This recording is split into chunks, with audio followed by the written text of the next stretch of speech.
Hello ContainerDays, I'm Philip and I want to show you a bit how to debug a Kubernetes operator. So let's dive right into it. I'm a developer advocate at Elastic, the company behind Elasticsearch, Kibana, Beats, Logstash.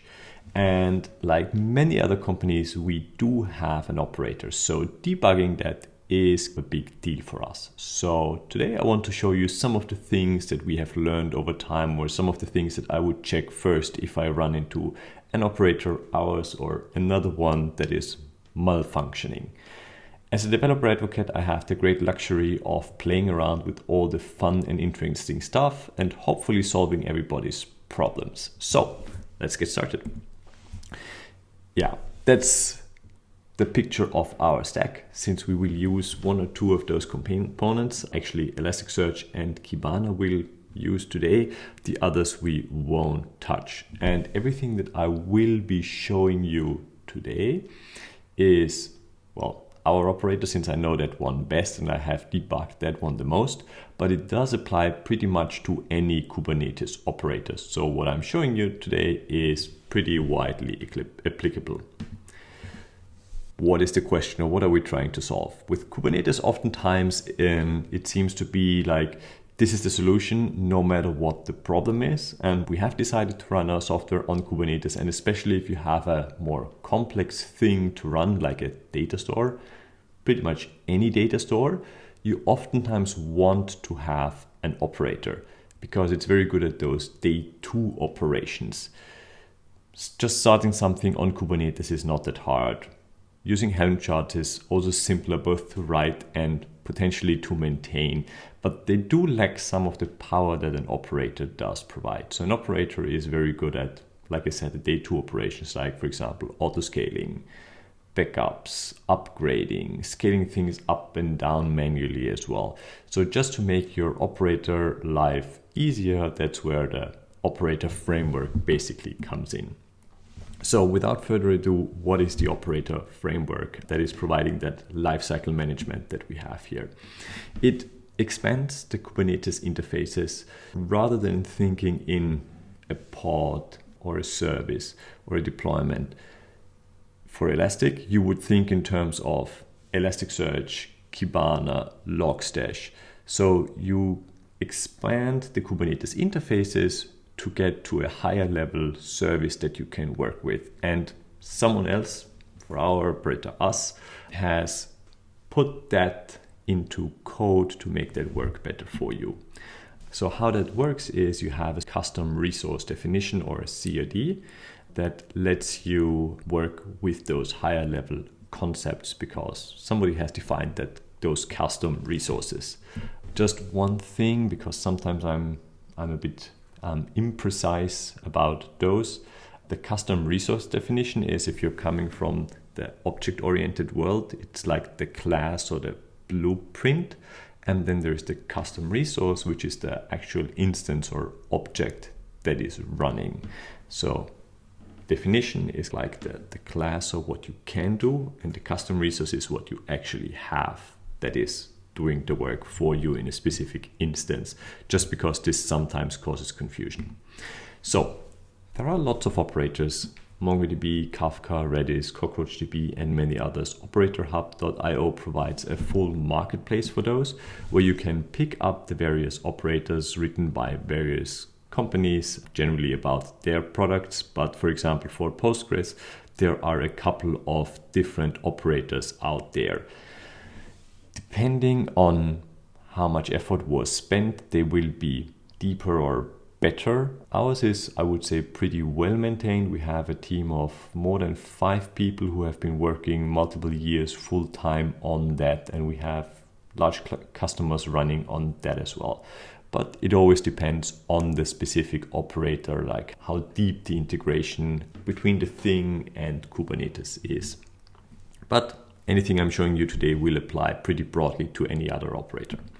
So the Elastic operator covers Elasticsearch, Kibana, Beats, APM, Agent. You can run your own offline maps. We have enterprise search. So it does cover a lot of resources. I'll keep it simple and the most widely known ones, which are Elasticsearch and Kibana. The one thing that shouldn't confuse you is that it's not called an operator, it's called Cloud on Kubernetes, which is a bit more maybe aspirational because it's supposed to be like a cloud-like experience and you can run that anywhere in your own AWS account or on-premise if you have Kubernetes running there. But it is an operator. Just don't be confused if you look for an operator in our GitHub organization and we don't have an operator there because it's called Cloud on Kubernetes.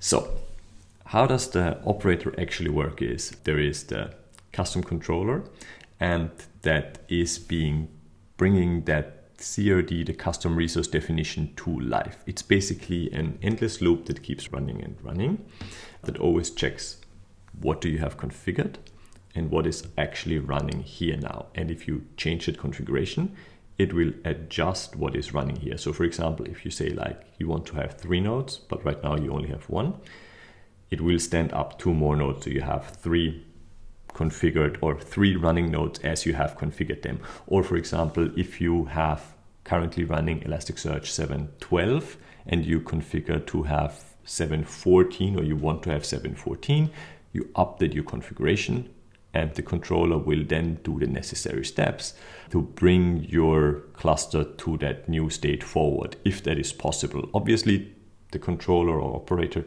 should be smart enough to stop you if you're doing something that cannot work.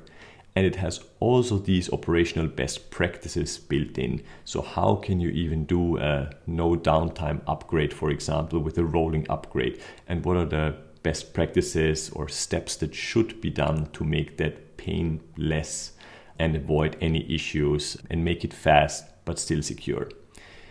Also, an operator can manage things like secrets, certificates, and all of those are built in since the operator is code, normally Go, and ours is Go as well, but it could be any programming language as long as it is talking to the Kubernetes API. So others have tried writing those in Java, for example, if you really want to. If that's not your thing, doesn't matter. The operator is implemented in code to do the right thing for you, and you as an end user probably don't even care so much about those details. So for our example here, we are the operator and we are configuring some YAML configurations because we're all YAML engineers by now of what we want to have running. And then we have the operator running, which is its own pod here, that is constantly checking what is configured and what is actually running here. And if those two don't match, the operator will check like, how can I move this cluster to the state that is configured here? 7.12 running here, you want 7.14. How can I roll forward to 7.14 here?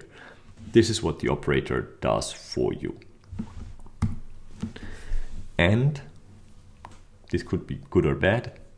The operator is normally opinionated, so we have best practices encoded into it. When we do a rolling upgrade, we will make sure that the cluster doesn't unnecessarily copy data around, because I shouldn't assume that a node just disappeared, but it knows that this node has been actively replaced to be upgraded. So there are things that are Kubernetes specific, but there's also things that are specific to the software the operator is managing that need to be set up correctly. So for example, for Elasticsearch, that would be the shard allocation. Should I re-replicate some data that has disappeared, or did I start an upgrade and the data will reappear automatically very soon anyway, so I don't need to re-replicate the data? That's what is coming in here. I am running this on K3s just to make it simple. You probably could use Minikube or various other Kubernetes implementations to run this. I have picked K3s and it just happens to work. So our operator, since the most recent version, is split up into the custom resource definitions and the actual operator, so that we can update those independently and make some scenarios a bit easier moving forward. So with these two commands, kubectl create, you can add the operator, can follow the logs of what it is up to, and you can then check if the operator is running as expected, just to see if that is the case here. So This is a bit like a cooking show. I have prepared, or I have already installed the operator for you. And you can see here, the Elastic operator is running in the Elastic namespace. And this one we will use to then install some bad configurations and then figure out what is wrong and to fix them to actually make our cluster work.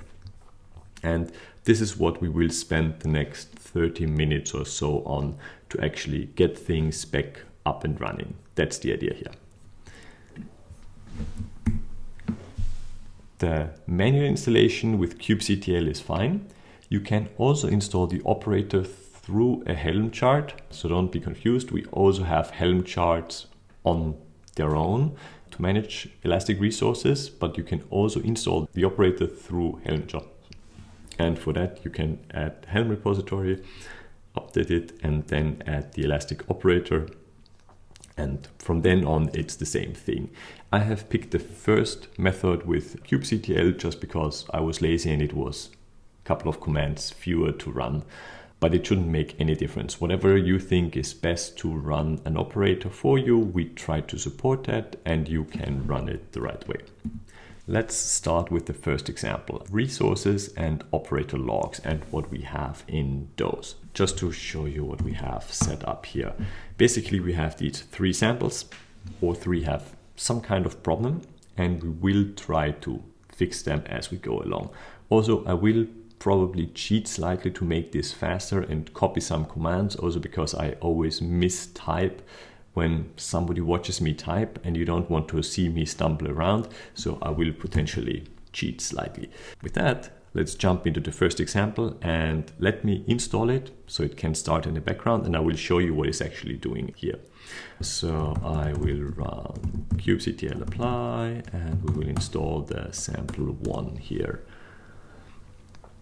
And now let's look at let's use VI. Let's look at what we have actually in that one here.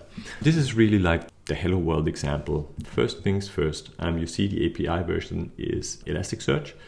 Like I said earlier, we're not thinking in Kubernetes terms or primitives anymore, but in Elastic concepts, because, well, we have wrapped the Kubernetes stuff into the Elastic API now. So here we have an Elasticsearch instance. We want to start a quick start instance. It's a single node in 7.14.1 running in the default name, and it's just one node.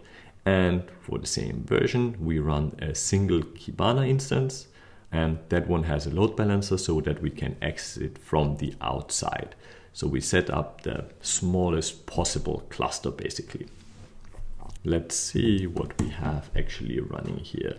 kubectl get pods, which is a bit odd. We only have an Elasticsearch pod. Where is my Kibana pod? Let's take a look at something else. So we could get Elasticsearch. So you can see what we have running here. In 92 seconds ago, we actually started Elasticsearch and it seems to be running. It's healthy. Nodes and versions and everything is as it should be. There is, by the way, a shortcut because I'm lazy to type. So this will do exactly the same thing. It will just show you what you have running in terms of Elasticsearch. For Kibana, it's this one, or the shorter one is KB. And this is weird. We have quick start and it's running for 2 minutes, but there's nothing happening here. So something is weirdly broken and you probably don't want to have that. Where do you normally start looking when something is broken? The logs. Let's take a quick look at the logs for the Elastic system and see what our operator is doing. And a lot of logs are scrolling by, and you can see start reconciliation. This is this endless loop that is always looking what is configured, what is running, how can I move the state forward. We could now keep digging around those logs, but I can already tell you that we will have a hard time figuring out our problem just from these logs. So we need to find something else. what the magic trick to some degree here is that we want to actually describe our instance. So what I want to do now is I describe my Kibana quick start instance to see what is actually running or configured here. And this will show me, okay, yeah, we have one Kibana instance and we have a reference and we have a version and whatever we have configured before. But it is also showing me that there is an error, and let me move myself out of the way slightly here. And what you can see here is that we have an association error. So the backend for Elasticsearch is not configured. That's weird. And yes, Kibana needs Elasticsearch to do anything. So let's figure out what is actually going on here. So when I open my sample one, after describing my setup or the Kibana resource, it got a lot clearer. And let's see, we have the name quickstart here that we want to reference further down the line. And you can see here we have referenced Elasticsearch quickstart, which is not exactly the same thing. So the simplest fix here is to call this quickstart as well. And then Kibana would actually try the right reference to connect to Elasticsearch. If this is a very good naming convention, because now this one here is called quickstart as well, and the Elasticsearch ref is also quickstart, is a bit debatable, but it is the easiest fix to keep Elasticsearch running and not having to replace that one. So I'll go with that. For production, you might want to do that different, or you might want to keep it so you don't restart Elasticsearch, but you should probably figure out the better naming convention that I have done here in my example. Whoops, that was not what I wanted. So the reference should be correct. We are saving this and we do another kubectl apply sample one. And this will reconfigure my Kibana, and in a couple of moments or so, we should hopefully see this up and running. So let's see, kubectl get pods. This looks more promising. So we still have Elasticsearch as before, but we also have Kibana running and we have our load balancer running. So it will be accessible from behind that load balancer. Let's give this another shot so you can see the load balancer is ready. The quick start Elasticsearch is still ready because that has been running for 5 minutes. The other ones are still starting up, and that will take something like, I don't know, 45 seconds or so, depending on how powerful your instance is. This is a very slim AWS instance running this entire demo. And while I'm talking, this will come up in a moment. Now we can also run the describe Kibana from before. And now you can see before it couldn't establish the connection, but now it is in the state normal, and now it actually is switching to established. So now this should be in a much better state. It has still the red health, but in a moment it should hopefully be up and running. And you can see now they are ready. This is good. When I describe them again, now you can also see that my Kibana is green, so everything should be good, and we can access that now. Now, the question is, I said Elasticsearch will generate the user and TLS certificate for you. Only what is the password that has been generated? So there is one way to get that, and I will probably never be able to type that correctly, so I will just copy that in here. What we are doing here is kubectl get secret, since it created the secret for that for my Elasticsearch quickstart ES cluster and the Elastic user. And then you can get that user data for that user and base64 decode it to actually get that password. You need to be a bit careful when you copy that. So root is not part of the password. So I need to copy everything from here. So this is the part that I need to copy out, and then we can actually access our stack. let's see where we have this running. So I have put this on Xera WTF because WTF is the right domain for any demo. It should be running on the default port for Kibana, which is 5601. And when I try to access this, it tells me that the page is not working. Why? Because it did enable HTTPS, and this is trying to use HTTP. So there is no plain text, plain text HTTP is not open, which is a good thing. So you need to use HTTPS to actually access that resource. And all of that has been done by the operator for you. I didn't set up TLS or certificates or anything. The certificate won't be valid because my operator didn't know what domain I was using for this, but it did generate some certificate that I can now accept. And we proceed with this one, and it will throw me to the login page where I can log in with the Elastic user and the password that we have just copied. That was from the auto-generated Elastic user. And if everything is going well, I will be logged in a moment, and I don't need this warning. And I can now explore the cluster on my own. And that's how we got all of this running. So we can just, for example, just to quickly check, whoops. Oh, no, this is not what I wanted. We can just run this. Let me make this slightly larger.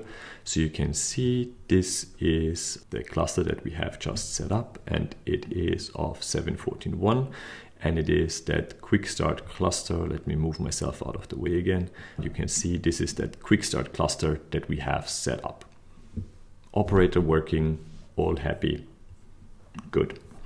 What do we need to do now? I have shown you most of the shortcuts how to access resources. One thing which you can combine to see what you have done here is if you run kubectl get, and then we get Elasticsearch, Kibana, the stateful set that keeps the data for that, the deployment and the pods, and then all of those will scroll by and you can see what you have actually running here. So you can see we have Elasticsearch running, we have Kibana running, and both of them are green.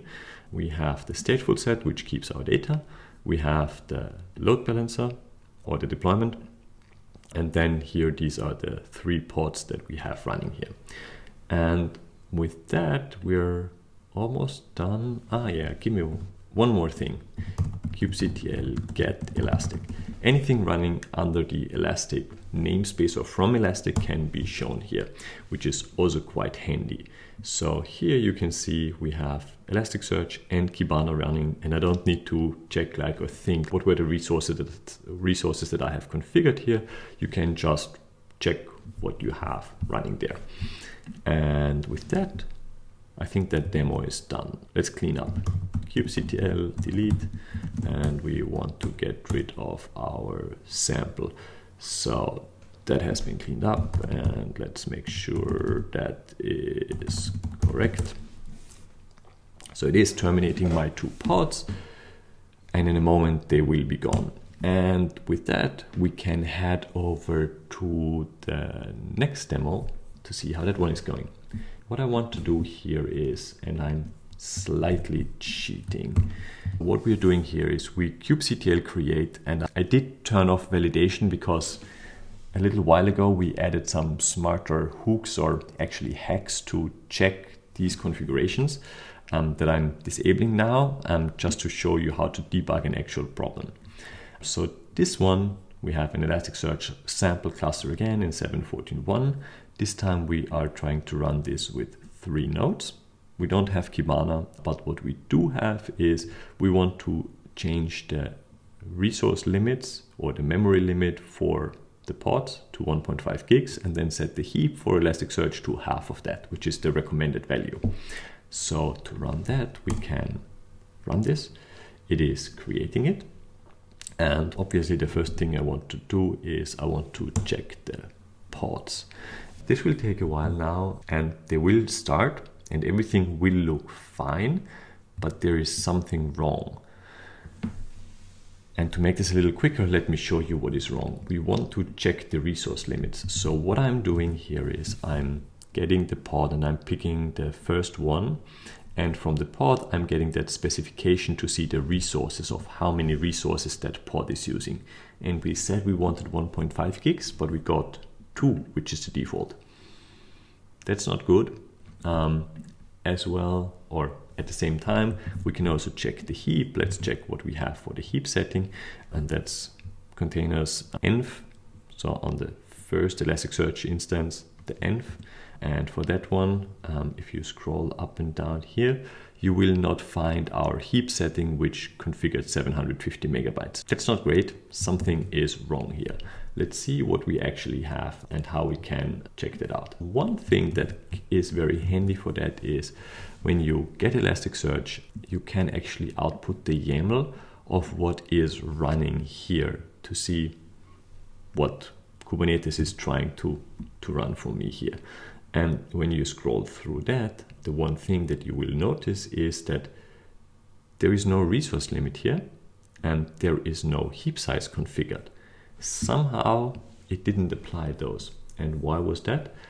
Because I used bad indentation, which is a very common problem in YAML. To fix that, I have the same YAML here, and here pod template is indented correctly, unlike before. So all of these settings here will be applied afterwards. So it's telling me because I had disabled the checking beforehand that it's in a slightly weird state, but it can apply those changes. And in a moment, it will actually replace one pod after the other. So it's doing a rolling upgrade with the new settings. And we can actually watch that. So with watch, refresh every second, kubectl get pods, we can watch as the last one of them was just terminated, was just initialized and is running now. So you can see this one was just started, while the other two are still running in the old bad configuration and will be replaced momentarily. So for the new settings, we can already check this one, the second one. Let's do that. How we do that is bring in my get pod Elasticsearch sample as default, and this one we will need to change to now because that was the one that was replaced. And when we run that, you can now see rather than the default of 2 gigs, we have 1.5 gigs of memory for the entire pod, and we also get the heap setting applied to that one. And when we scroll through here, somewhere we will have an XMS and XMX. Here the Java opts. So this has been applied correctly. If we look at, let's see how my other two are doing. So if I look at the one instance that has been replaced as well, let's check the 0 one. Yeah, this one hasn't been replaced yet. This is about to be replaced. So then it will also have the right setting. So anytime you make any of these changes or fix anything, the stateful set, keeping the data, is still there, but the pod is being replaced with that configuration to make the change and get this running for you. And to clean this up, there is a shortcut to make this slightly easier. Delete, yes, the reference that we have seen before, and I'm just killing all the Elasticsearch instances that we have been running here. Easy, we got this as well. Final one that we want to get going is we want to apply this third configuration. Let me apply the third configuration and I'll show it to you because it will take a moment for that to start up. kubectl apply sample3. Okay, let's look at it. Oops, this is the wrong one. 3 is what we want. Easy again, 3 nodes. This one I have configured volume claim. So to explain how this works behind the scenes is we have a node set, and in that node set we have 3 nodes. That is one stateful set, and each one then has a volume claim or a PVC, a persistent volume claim that will actually give you a volume or a persistent volume, and we call it Elasticsearch data. And the storage class that we're using is Elasticsearch with 1 gig of data. So it's a hello world again, but this is all that we need here. Let's see if this is working, and well, It's not working, I can tell you, but we'll figure out why in a moment. So we want to get ports again, and I'm too lazy to type. This is what I want. And we are still pending after a minute here. We can wait 5 minutes. We won't do that today, but they still would be in the state pending. So something has gone wrong again. What did we do in the first example to actually make debugging easier? We did a describe on one of the resources. So what I want to do is I will describe one of these Elasticsearch nodes. And what we see here, and I'll move out of the way a little again, bound immediate persistent volume claim. So something with our volume is off. And we need to figure out what that was. Let's see. I'll go back in the corner. Let's see what we have actually running here. So I will, for my pod, I will get the spec for the volume. And what you see here, what we have is, okay, we have something unicast, expect realm, certificate, script, certificate, internal, more certificates. But what we don't have here is we don't have that 1 GB Elasticsearch volume that we have configured. That's weird, isn't it? Something has gone wrong here again. Just to bring in the slide again for that. By the way, all the individual steps are in the slides. You can repeat them from there. I'm just running it live because it's a bit more interactive. So what is important? What I've already said. Each node set has a stateful set. And that means several pods and a persistent volume set. And each one of those is acquired through a persistent volume claim, and those are created asynchronously. And in our example, that persistent volume claim has failed. So our nodes are starting up, but they're not getting a disk, and that's why they're stuck in this bad state. So let's see what we actually have here. kubectl get pvc. What persistent volume claim do we have for our Elasticsearch thing? And it's still pending because this is broken. We can actually describe one of these persistent volume claims here. And it is telling me that the storage class Elasticsearch is not found. There is no Elasticsearch storage class on my instance. Let's see what we actually have available here. So on my instance, the only one that we have available is local path. So we will need to update our Kubernetes configuration or Elastic Stack Operator configuration to use local path rather than that made up Elasticsearch one. Let's update the sample 3, and where we have the storage class here, let's change that to local path, and it's throwing me a big bad error because